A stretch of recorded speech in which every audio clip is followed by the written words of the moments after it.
Impressed with Hanzo from Vici Gaming. Jason, you're right on this map. Last time we saw it was XPG on that Hanzo, and I don't really think they had great ways of finding inroads. I think Pepper wasn't much better actually on USG when he had to sort of break through here, but we're not actually seeing that here for Vici at all. No Hanzo to speak of. XPG on the Ana in this case, and now Yumu gets to play Reaper. Okay, so that's really interesting to see them switch that up again. Maybe they realize we really need to play like a Reaper. We need to allow Yumu. We need to unleash him in this sort of case, and even Dia as well on the McCree. He's going to have a great opportunity to really kind of show why he's considered the best McCree in China. But so far, Lunatic-hai going with a pretty standard composition. Lee Taejun over on the Reaper, Eska again on the Mei. Not necessarily needing to show anything special, but this wall here, if they go in towards this left-hand side, it could be completely cut off. Yeah, and look, and no Mei for Vici. Dia playing the McCree instead means that he needs to do a lot of work. He needs to make up for the lack of utility you're suffering from when you don't have a Mei on your team, and that's pretty good. Ryu Hung falls first. Dia getting a bit aggressive now, going straight in towards the backline. Now he's going to deal with Eska and, of course, the Blizzard coming through. He's going to die in a matter of seconds here, and Lee Taejun going to make the very most now of the CC being laid down around the point. Now selecting a target, looking for the next one to fall here. Although there's not really anyone presenting, he's going to try and take head-to-head on towards Yumu. Yumu wins that battle out. That's pretty massive here for Vici pressing forward. And with Eska falling to tank you, this might be the Chinese squad getting some progress here over on the first stage of the match. And Toby going down to just trying to distract for some time. They don't have the speed boost to get back to the payload, but they will have the Reinhardt Dean already in position. They don't have a nano boost though, but I can't say the same for Vici as Yumu again. Going to be slept up, but he gets woken somehow. And he's in towards the back. He has Death Blast available, but he's not using it. He's on 25 HP. Yeah, worthwhile save there. And in the meantime, the payload did reach the first checkpoint for Vici. So progress now definitely being made. Yumu heading up towards the high ground here. At least it looked that way. Maybe he messed up the teleport and only got onto towards the lower ledge. We know we'd like to be up high just to contest that high ground, or at least just keep Lunatic-hai honest and not allow them to put all their eggs in that one basket. And with him actually just position himself right there to go for it again. I believe someone on Lunatic-hai did see him going up there, and you can already see them backing away, trying to go around towards the side. Eska trying to spot out D, I believe that is too. Miro there, from behind. Yeah, Miro there was with the shield. He had the shield ready to go on towards Eska just so that flashbang wouldn't have had any effect. But now they're going to start the fight. They kind of know the McCree's out of the business, and Lee Taejun's going to jump into the back. The charge doesn't connect there. Bit of a mistake there. TankU dropping the shield and allowing the rest of his team to be burnt to a crisp by Lee Taejun coming through with the Death Blossom. Dia didn't really see much of him in that fight. He was definitely out of it from the start. Actually, the charge knocked Lee Taejun high enough to pick up another kill into the man who's on the ledge, funny enough. So TankU not only kills himself, he kills his teammates. I think Yumu probably, wasn't it? Maybe. But, I mean, either way, it was a lost fight for them, so it's not really that big of a deal that the charge didn't hit. But they do have 4 ultimates to use. They have the Earthshare. The problem is, do they have the ability to get up towards there to use it? The payload is still not really far enough up for them to go towards the right-hand side to use that. Idea with the Deadeye, I mean, there's so many positions he can actually fight from with this one. It just comes down to whether or not the Earthshare is going to hit him in towards the back to prevent this from happening. But Lee Taejun actually already dropped around towards the other side, ignoring him. But there's the ground surge. There's going to be the Earthshatter, and this is going to be a wipe. Yeah, it's going to be a Blizzard being used there as well, and there's nothing that Vici can do about it. Nothing at all. Lee Taejun was put to bed. That's all well and good, but Yumu now falling the last one of Vici Gaming. So Lunatic-hai, they now use all their ults. They pretty much commit them to the fight. TankU did use his Earthshatter there, though, interestingly enough. And it's really much good for them, ultimately. Still, 4 of those available now for Vici to work with. They also use a sound barrier on Eagle. So when you commit 2 ults into a fight like that, not super worthwhile. I guess the silver lining is that you do have the advantage now. But again, Lunatic-hai can sort of choose when to jump down. They're not really being forced to. I like the Graviton Surge now being used just to force some positioning out of him here, and Yumu able to get 2 kills over the top. Dia's got a good position now to counter-engage with a Deadeye if we see Lunatic-hai drop off the top. Yeah, so he's actually just going to hold on to it. Go for the flashbang as the rest of his team did pick up, I think, 3 or 4 kills there. And Lunatic-hai back on the respawn. Dia, if he can get on this high ground position, I don't think there's any real way Lunatic-hai can contest it. They're going to have Eska, who's going to have to be up there and do something about it. He's going to walk backside to prevent them from coming in. And they're going to contest the payload in the meantime here too. Dia doesn't like being put in the corner, apparently. He wanted to get through that wall as quickly as he possibly could. But the Deadeye's going to come up now as well, and you can see that Lunatic-hai are trying to keep their heads down the rabbit hole as much as possible. Dia's going to get nothing for this, although it does at least force some more passive positioning out of the Korean defenders. And now Dia can come forward, try and find Toby. Hits the flash, but Toby goes over the edge there comfortably enough. But Dia not being contested on this point, and this is what you need to do against Vici. Deal with this player right now, because eventually he will cut you down to size. And Zim picks himself a double kill. Dean's going to fall as well. Zim picks up a triple now. Look for the Lucy, look for Toby on the payload. He's going to fall in just a few seconds as Dia's finally able to pop a couple shots off in his direction. But there you see how important it is to take high ground control back if you're Lunatic-hai on the defense, or more importantly, if you're Vici on the attack, just kind of maintain and keep Dia up there where he can really excel, where he has no pressure put onto him.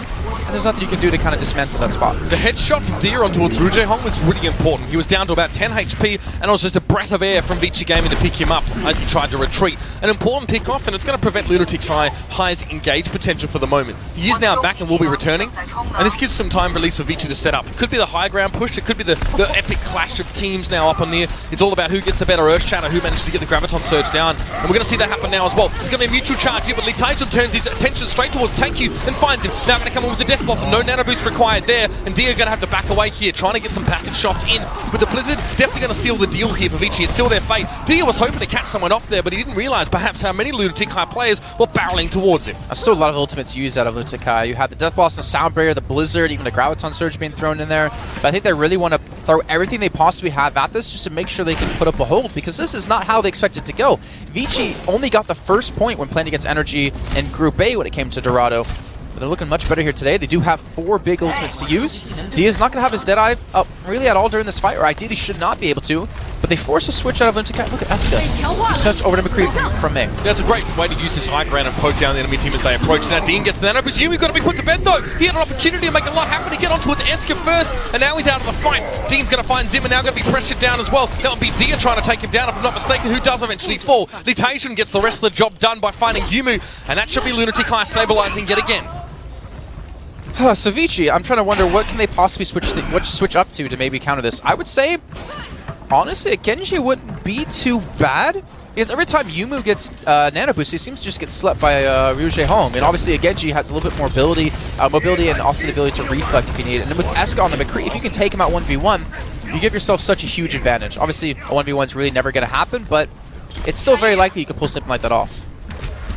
Dia now off towards the side. Has Deadeye available? You can see though that Eska's going to check this. Does he flash it? He does preemptively flash it just in time. The reaction from him is incredible. Look at Lunatic-hai. They're going to chase on towards Dia. Try and pick him out of the mix here. Dia gets a shield, gets a bit of health, and now, well, the shoe might be on the other foot. Lunatic-hai a little bit out of position, but able to back away before that mistake is exploited. Now Dia still has a good spot to try and use Deadeye from an off angle here, but Litation pushing into his backline finds Thank You. This is going to stop Vici in their tracks yet again, and they don't have time to spare for this nonsense. Yeah, 1 minute left to go here, and honestly, credit to Ryuje Hong to be able to pick off his counterpart XPG and enemy Anna. Like, I don't see why you should ever die in that situation when you have the Body Grenade to use to keep yourself alive. But Samai captures him off guard, gives him easily the man advantage and the healing advantage when it comes to pushing in, and that's why they can afford to push like that. Now Lunatic-hai with 6 ultimates up, off the back of that 1 kill alone. I don't see how Vici's going to stop this. Like, with 3 ults, maybe 4 if Yumi gets his up. Isn't going to be enough as long as Lunatic-hai doesn't force a mistake out of themselves. The last hurdle coming up here for Vici, and it seems to be the tallest one, at least one that can't get around or over or under, as it may be the case with the payload moving this way. Now it's going to be Litation getting into the back line again, gets himself a nano boost, but Dia, safe positioning, goes for the Deadeye, only finds Miro, then put to sleep. It was a little bit late of a sleep dart, but still, that won't be punished too much, as the rest of Lunatic-hai are just dominating Vici. 8 seconds left, and there's barely going to be enough time for Vici to get onto the payload and keep it contested to get overtime going on. 3 seconds left in this one. Lunatic-hai are going to push out and meet Vici at the brick, and it's going to be Eagle to fall, and that'll be it. Lunatic-hai do hold up, and Vici unable to finish yet again. So close in both occasions so far in this series, but Lunatic-hai always find a way to plug the dam. Considering though how one-sided the game of Vici versus USG was, they performed a lot better. So I think the practice they've been putting in has definitely paid off, and Lunatic-hai seem to have kind of shown weakness. I don't necessarily collapsed on themselves, because they got caught off so many times in that fight. Even though they were really smart coming into the second phase, they just kind of forced a couple of aggressive fights. I don't know, like sometimes the aggression works against you, right? Where you kind of push out and you force yourself into a bad spot. The enemy team takes advantage of that and they get like a little bit of steamroll going. But towards the end, once they did switch a couple of things around, more importantly, ask over to McCree to battle out against Dia, he seemed for the most part able to lock that down. And most of the 1v1s were pretty much going Lunatic-hai's way. Even Ryuje Hong on the Ana able to take down XPG. Like, that's something you should, I want to say never see happen, but obviously I don't know if Eska hit maybe him with a couple shots and that's why it was easy for him to pick up the kill or what, but if it was assumed 1v1, you should never die Ana v Ana. Ana v May? Ana v Ana. Oh, Ana v Ana. Yeah, Ryuje Hong was on Ana who killed XPG, which gave them a man advantage, but also the healing advantage when it comes to engage in a fight. Well, you don't want to die in that situation, definitely. I mean, Unko is a player also very outspoken about that particular matchup, or even being self-sufficient as an Ana. He believes that you have to be able to take on everyone, essentially, if it was required. You need to be, prepared to do that and have the mechanical skill to get you across the line, because you staying alive, at least even if you don't kill your opponent as the Ana, staying alive and backing away is just a massive bonus to your team. really can't be overestimated here. So I very much enjoy seeing both these two supports. I mean, Yumu is a pretty sick DPSer as well, so seeing him on support always is a bit weird for me. But again, it's what the team requires. These Chinese teams, players don't just flex between DPSs or flex between tanks, they flex across all different roles. But now Vici will be on the defensive side here. Lunatic-hai, they are going to bring the Mei on the attack here, and Li-Taijun on that Reaper. Yes, I don't know if they're going to actually have Eska switch over to McCree till later on, once they do notice it. Because obviously the wall is just so important to have when it comes to pushing like aggressively on this map when you're the attacking team. You can obviously wall off a couple different directions. Dia is just doing what he did before, trying to play really aggressive, trying to catch him off guard, which shit damage he's doing is good. It's building up 0%, but it's also helping out Rouge Hong quite a bit, already at 45% compared to XPG at 38, 35%. And Lunatic-hai are still looking for the avenue to attack. I think I want to say they're maybe waiting for an ultimate. Li-Taijun sitting about half HP trying to get healed up by Rouge Hong. So if you're Dia there, you're a bit annoyed because you get a flash on towards Li-Taijun, but he just goes away, and then he survives, and look, and then Rouge Hong gets ult percentage off that. Lunatic-hai have taken more damage, but they also haven't died. So that just means the Ana now can just give them the healing and get that first ult, which now is so much more important with a slower charge rate on that move. Just going in behind them here. A great use of the Mei wall. Not to mention, Dean gets a kill on a Yumu with a fire strike. Dean's going to be able to have his Deadeye from the backside, but he gets walled off completely. He has a little bit of a nudge, a little bit of an air to use it through, but the shields come in. The Air Strider comes in, doesn't connect onto him just yet, though. But Zim falls down to Dean. Dia trying to run away, going to get the health pack in just a few seconds, but no, the hammer to the dome comes in, and Lunatic-hai being so smart, surgically dismantling the defense out of Vici there. I have to agree with you. I mean, you saw how they pushed around that left side. I mean, I don't know how much... Well, it's pretty surgical, I guess, finding a Reaper with a Fire Strike there as well. But for Yumu, that's a bit of a misstep being caught out by that one. You should never get caught out by that one. That one should either be shielded off, dodged. I saw a sleep dart come through, but I don't remember who it actually hit. If that was the case, then that's just good foresight by Lunatic-hai and putting that one together. But like I said, if Dia had been able to pick up Li-Taijun right at the start of that fight, that would have bought Vici so much more time. You hate to see that happen. Getting the flash on a Reaper, not quite getting a kill. I understand that pain as a McCree player. And then seeing that damage just healed up to give the enemy Ana an old advantage and then just get stomped through. It's frustrating. Not to mention having the nano boost advantage for Lunatic-hai. Exactly. XPG wasn't even able to get his off in that fight, which could have helped tank you. Or potentially Yumu to keep him alive during that fire strike. But now they have to kind of fight out of... well, they have an advantage because they do have 3 big ultimates up. They have the Graviton Surge. Dia still stick with the McCree, and Eska still sticking with the Mei during all this. And once we see Vici drop another payload on him, most certainly he's going to pop the down. Why is he by himself? He dropped down first, the rest of his team just took their sweet time in getting there. Then he was stunned up or CC'd, maybe even a sleep dart towards him. Yumi's got a lot to make up for now, and Eska's able to get away there. The sound barrier coming at a very good time for Lunatic-hai. You can see how much damage they took in that fight, but it doesn't matter because they're surviving through it. They're giving their healers all percent, and they're managing to take Vici Gaming off the map. Yeah, in that situation when you're... I don't know, I mean, when you're Yumu, because you saw him attacking, but he knew he was dead anyways, he shot Dean down to like a third of life, and then Rouge Hong is like, alright, free 0% for me. But then again, you can kind of assume he would have had it anyways, so it's not really that big of a deal. But we talked, a couple of the Western teams talk about how it's actually not worth flame striking sometimes because you can feed over 0% to many different people. We have a really weird situation now, Jason, where those two nano boosts are out of sync, right? That means one Ana has it and the other doesn't. XPG's a long way from having his boost, but that's a good sleep as he backed away. He actually got on towards Li-Taijun in that fight. Now we see the Winston coming into play here instantly enough from mid-row. He doesn't want to play the Zaya because we talked about the high ground and being hard to get energy going. But Dia, safe position for him. He's able to stay back, and Vici can hold on for now. But I always find this very, very interesting situation. Clever by Rouge Hong actually to hold onto this nano boost, so at least we can have a neutral nano boost in the next fight. But because it's harder and it takes longer to charge that ultimate, we are now in the future going to see more situations in these team fights when not necessarily both Anas actually have the ultimate available, and we won't necessarily have 2 nano boosted Reapers running at each other. And you pointed out Miro on the Winston actually, so I think the idea behind this is the fact that they don't want to give up this high ground to Dia, and he's the only one with what they currently have, except maybe Eska, who can obviously ice wall himself up there to really challenge out on this. So by throwing the Winston on top of Dia, you pretty much eliminate his effectiveness in these fights. I don't know if you're going to be able to kill him when Eagle's there off to the side to speed boost him and heal him, but the Nebus already being popped, while in Wraith form, not to mention the Blizzard on top of it, so there's no real chance you get a good engagement off. And Li-Taijun takes out 3 people towards the backside. It's XPG, Dia, and Eagle all falling. Yuma's going to get frozen up. Eska's going to take him down.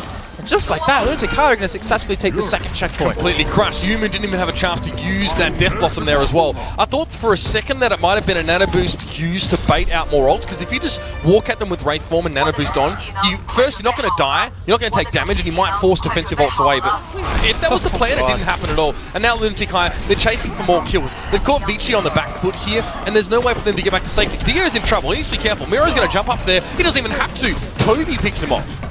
And Lunatic-hai be very smart. They actually left the payload back because it takes some time to actually move through the door, which you can't really help but do anyways. Push up, get more ult percent, get more kills, and translate this ideally into them for a win. Now Vici have to hold so far up, they cannot afford to let the payload move in under that underpass, or else they're going to lose this map. Can now press it forward as well. Dio not being allowed to have any space to work or to breathe or to even move. Eagle, yeah, he's in deep trouble now as well. This is not what you want. And with Dismay, you have to look at your screen freeze as the mate just takes you down. XPG missed the sleep dart there. That could be nasty. And Yumu only gets one kill in the fight. It's Toby. But look at the charge coming in. Dean goes up against the wall. Yumu gets himself a second here, but Miro and Eska now charming in. Dia, maybe a little bit too late to the party right now. Miro's going to be tough for him to break through with the shield up and the Primal Rage and the Blizzard. Everything being thrown at this man. There's nothing Dia can do. He just has to bow down and accept his fate here, and accept the Lunatic-hai have gotten the better of them yet again. Second map running, it's a 2-0. Just seems like clinical work out of Lunatic-hai there too. The switches they've been able to pull up in so flawless again, putting Miro on the wins to the deal. With Dia on the high ground as McCree, you completely shut him down, and even then, like, it wasn't 100% needed because for some reason you saw Vici actually contend the high ground to go head to head. They had a Nano Boost on a Yumu who's in Wraith form, even put a Zarya shield on top of him, but they didn't care because Lee Tae-jun was in the backlines of Vici taking him down. This was a weird fight here as well. I think, actually, no, this was earlier on, this was on the attacking side. So, I mean, nice job for Miro. He switched away from Zarya. And as I said, a lot of players who play Zarya have said with high ground sometimes, and maybe not a consistent amount of poke damage coming through, or maybe not damage incoming that you can predict, it's not always worth taking